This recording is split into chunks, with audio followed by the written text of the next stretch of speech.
All I had at the beginning was a woman walking past an old guitar and her taking it home.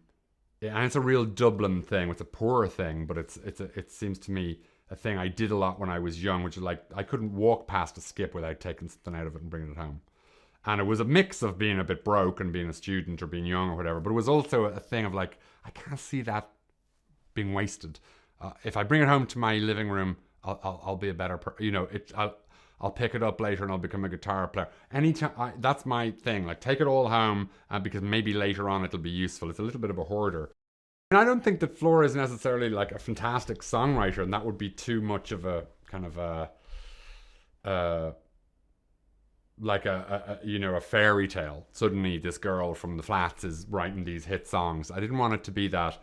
I wanted it to be this girl who found a guitar and sort of repurposed her life a little bit, is able to get up on stage in a pub around the corner from her flats and play a song. That to me is no smaller than winning a Grammy or an Oscar or whatever. It's a massive thing for a woman like Flora to be able to get up, take out a guitar and sing something that she's written. That's a huge leap in her story. As anybody who makes a film knows, when you want to try and do something, you have to fake it. Everything is fake. So we had Joe and Eve together on set in 2 different rooms, and the wires were all going underneath and connecting. So they were actually, to all intents and purposes, were on a Zoom call. But we could manipulate the timeline of that slightly, and we could have. It was actually challenging from a technical point of view. It sounds very simple. Like, one person's over there, I'm here, there's a wall between us. They're literally coming through onto this laptop in front of me. But then you've got loads of sound challenges about, do I want to hear my voice or do I want to hear their voice from the laptop speakers?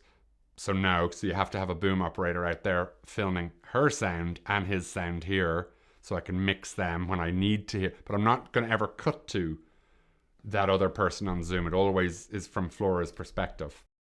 From the minute I spoke to her on Zoom, from 3,000 or 6,000 miles away, wherever she was, it was just immediately she got the script, she got the humor, and she so wanted the role that as a writer-director, you're like, when an actor really wants something, that's a perfect place to be, because it's normally the director is trying to convince the actor to do something. And not that it was an exact reverse of this. We were both sort of into her doing it from the beginning. It's lovely when an actor feels like they're that they had to fight a little bit for it, and that they're really dedicated to it, and they want to sort of prove it to themselves and to you and to the audience. That's a lovely place to be in. So from the word go, the second we sort of started talking about the character, Eve was Flora. Young Oren was a very late arrival at the party.